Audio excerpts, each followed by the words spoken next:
I feel like digital products are all the rage. And that feels funny to me because I've been creating digital products for like a decade.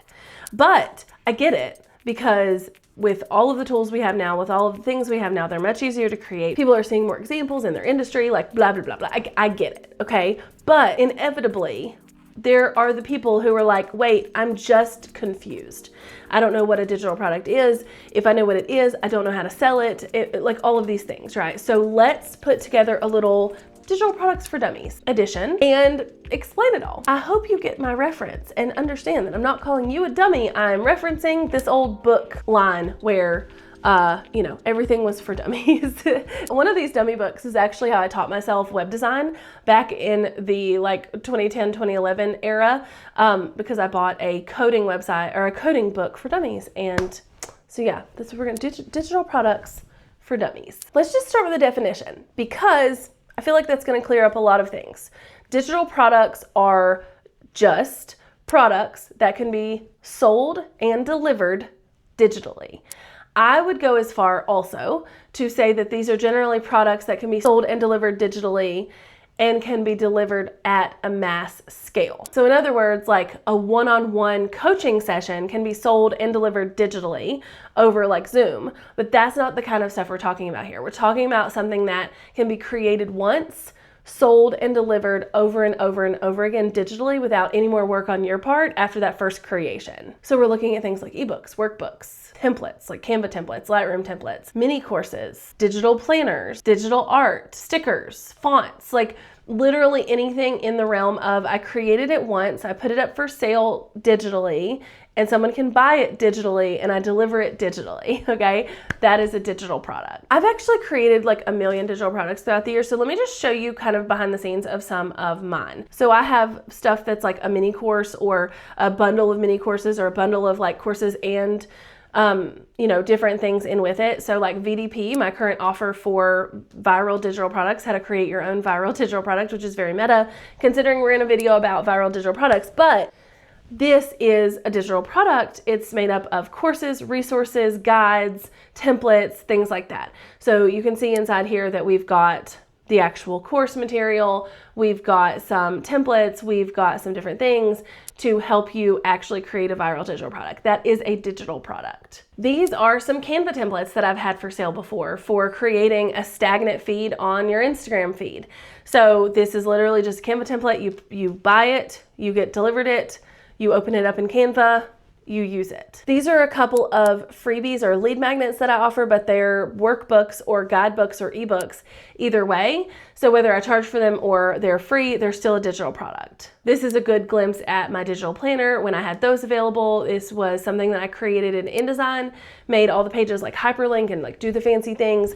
And then we sold it and people could just download it and use it in GoodNotes or whatever notes app they were using. Things like sports photography templates or stock photos or fonts, those are all digital products. But I'm a bet your next question is, how do I create these? Well, it kind of depends on what you're creating. And I think this is where people get really hung up a lot of times in the creation process, because I can't give you the instructions for how to create every single possible digital product because everything is going to be very, very different, right? So if you're asking me how to create a digital planner, I would say use InDesign, create a planner in InDesign, link everything in InDesign, and then export it as an interactive PDF, use it in GoodNotes, etc. Right? That's very different than if you're asking me how to create a Canva template. You go into Canva, you create what you want to create, you add in placeholders where placeholders need to go, and then you share the link as a template in a PDF once they purchase it. And both of those things are going to be different than like a Lightroom template, which you would create in Lightroom, or very different than like a course, which you would record like this or with like a screen sharing software. Every digital product is going to require a different software, a different setup, a different thing, a different whatever to create it. Now I teach how to create a lot of the more like basic and also common things for digital products in my VDP course, but honestly, if you'll just be a competent Googler, you can figure this out, I promise. If you want to make a Lightroom template, go Google how to do that. If you want to make a Canva template, go Google how to do that. If you want to make an ebook, go Google how to do that. So the creation part will probably be the most time consuming, I would say, part of the process of digital products. However, it's not necessarily the hardest. Some digital products are really damn easy to create and some are really hard to create. And it kind of just depends on where you fall on that spectrum. Oh, and the last video I did, I showed you how to use ChatGPT to help you come up with ideas and help you actually even create these digital products. So I'll make sure that's popping across the screen here, but also I will make sure it's linked below because it was a really good video for you to see how to use ChatGPT to help you with this whole process. Now, I'm about to get real with you, okay? The people who want to create digital products, like they've seen a TikTok about it, an Instagram, an ad, like whatever the scenario is, they want to create digital products, but they're thinking about it from a perspective of, this is going to be so easy. All I have to do is create this and sell it. This next part is going to be something I need you to listen real good for, okay? You cannot just create a digital product, pop it up somewhere, and hope that it sells.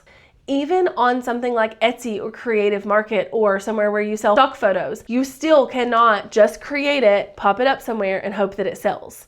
This does not work this way. There's actual work behind setting up the things that you need to sell your digital product. And there are absolutely like faceless and face on, I don't know what to call the antithesis of faceless videos, but there's absolutely like faceless and non-faceless ways to do this, but each of them has their own trade-off. So for instance, I think in last video, I talked about how my husband, I came up with this brilliant idea for him for a digital product, and I know he's not gonna sit down and create the content and do the things he needs to do it organically, which we're gonna talk about.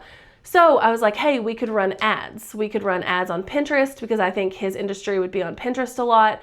What we're looking to create, we could run ads on Facebook and Instagram to your digital product or to freebies or whatever, and we could sell them that way. Because I know he's not going to want to, number one, but also doesn't have the time to sit down and create content in an organic way. So we've kind of got two options here, but I need you to understand that these are essentially feeders of eyeballs and of an audience to your digital product.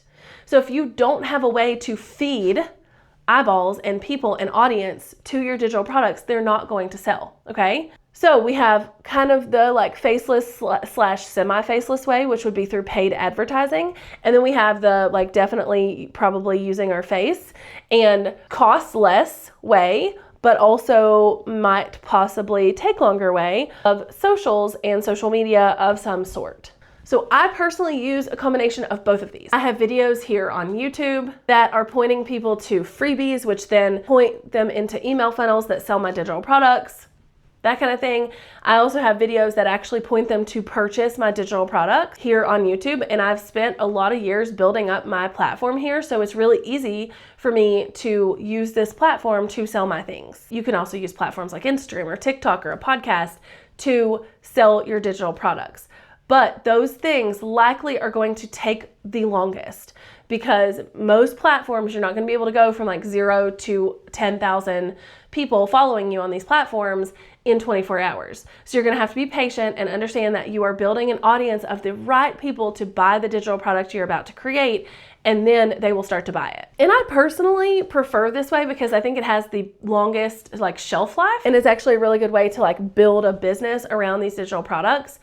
And what's really funny to me is, again, I see a lot of people who are like, oh, I'm just gonna create this thing in Canva and throw it up on Etsy. That doesn't work, guys. It doesn't work. You're gonna have to build a business around this or it's not gonna work. And I don't know how else to say it. I am not your girl. If you came to this video and you thought I was gonna say, just throw it up on Etsy. No. And to give a little clarification there, if you're like, why? One, Etsy's really oversaturated. Two, you do not own your audience. You do not control most of the factors with Etsy. Three, you are not going to make near the money that you could with something like Etsy as you would if you built your own audience and built kind of a silo to get people into your offer. Okay, so that's socials. And then we have ads. Ads can be faceless.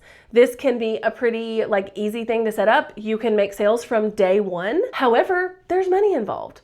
Not only is there money involved, there's also a lot of knowledge involved on how to run ads, how to manage ads, what does best, how to set all this up, etc., etc. I feel like there's going to be a knowledge gap either way if you're just kind of starting, but to set up ads is pretty high on the like techie experience category. I've been running ads on Facebook and Instagram and even like Pinterest for years, and stuff changes and frustrates me every other week. So just know that it's a little bit of a high barrier to entry. But with ads, you can immediately start running money and traffic to your freebies, to your offers, and actually start making sales. I actually just turned on a new set of ads a couple days ago that I hadn't had on before, going to a completely cold audience, and I made 2 sales within the first like 12 hours. That was like $300 that I wouldn't have made otherwise, and that's really cool. And the way that I personally use this is they kind of cycle into each other. So I have the content here that's going to sell into my digital products, that's going to build my community, that's going to, you know, allow people to like keep coming into the ecosystem. But then I also have ads that would sell my digital product, but then bring them into this system. So then bringing them into my content so that they're constantly here. And there's a lot of strategy around that. There's a lot of reasons I do that, but that's what I like to do. So key takeaways: anything that you can create once and sell over and over and deliver digitally, digital product. Be a competent Googler. How to create such and such. Very easy Google. Use ChatGPT to help you with this process. And then the news probably nobody wanted. You cannot just create digital products and throw them up on Etsy and sell them. There's with organic social media or ads to make this happen. Now I have a ton, metric poop ton, of videos here on this channel all about digital products where I teach you all the things. So this one right here is a really great next step if you are looking to expand your knowledge in the digital product world. I've got you covered.